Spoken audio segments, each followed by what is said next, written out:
Hola, ¿qué tal? Sean bienvenidos a un video más de esta serie de videos dedicados a química inorgánica.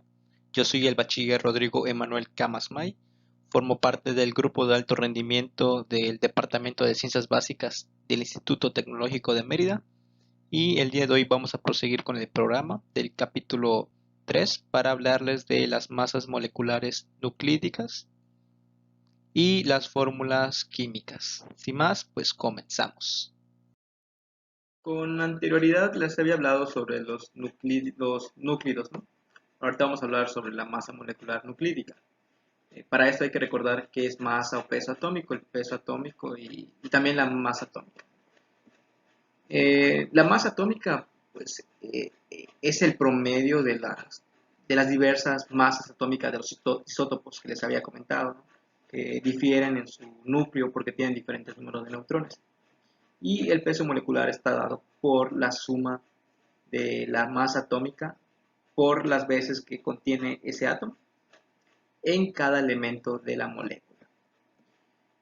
Aquí les recuerdo que es un núcleo, o sea, cómo se representa.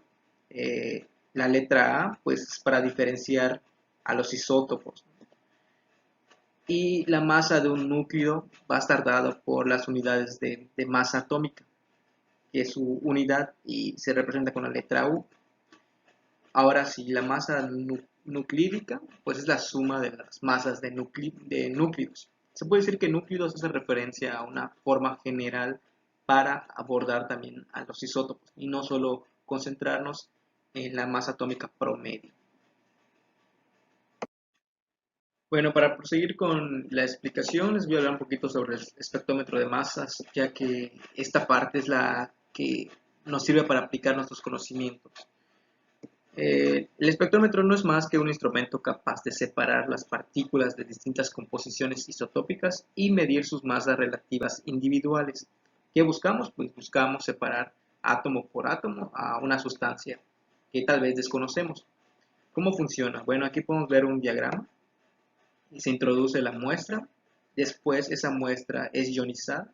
Una vez ionizada se aceleran los iones, cruzan en un campo magnético perpendicular a la velocidad. Esto genera un principio que es la fuerza magnética, que la fuerza magnética se puede igualar a la fuerza centrípeta y como los diferentes iones pesan diferente, pues hacen que se desvíen, ¿no? Y se capten en un detector, perdón.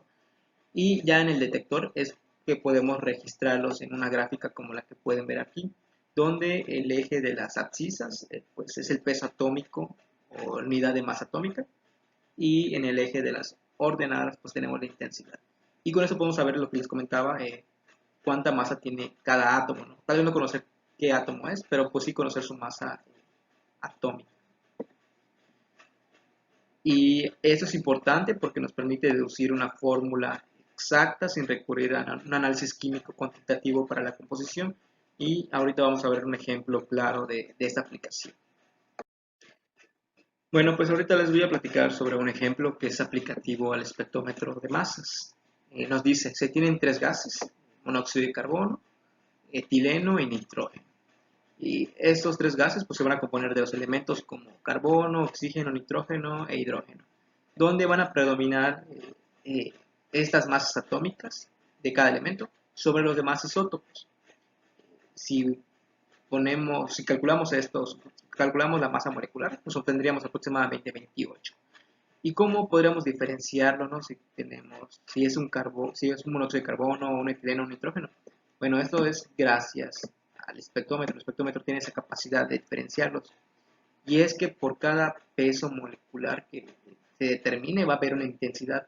Por ejemplo, en 12 habría un pico y también en 16 habría otro pico, ¿no? Según la cantidad de carbonos o oxígenos que tengan.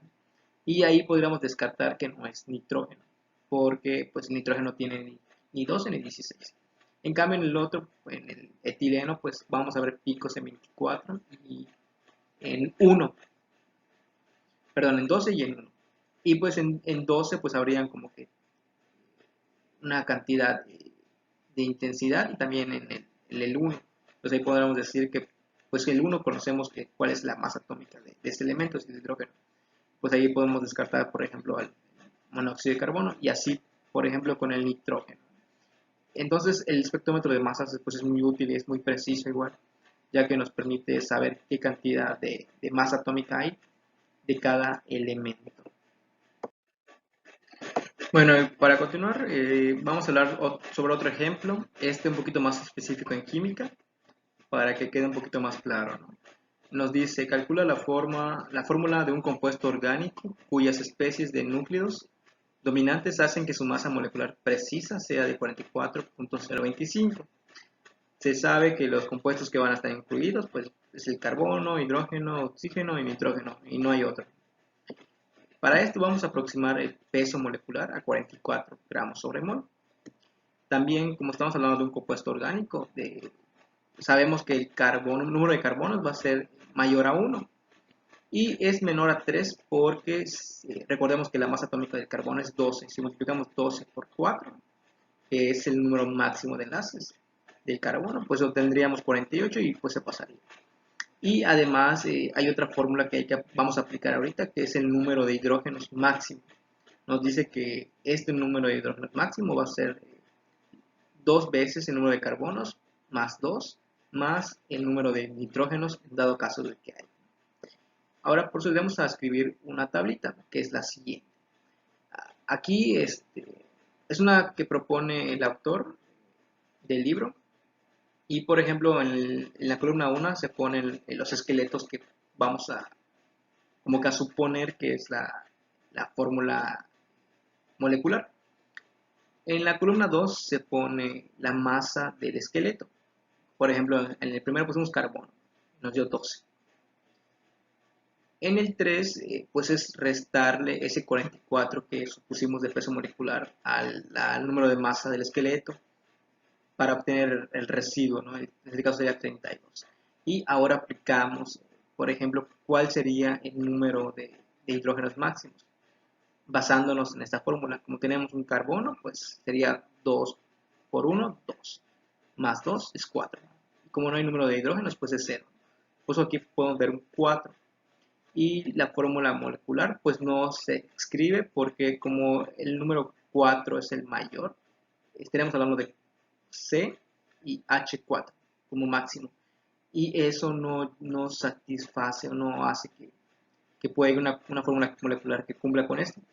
En cambio, por ejemplo, si vemos el C3, pues aquí si multiplicamos 12 por 3, que es la masa atómica del carbono, nos daría 36 de la masa del esqueleto.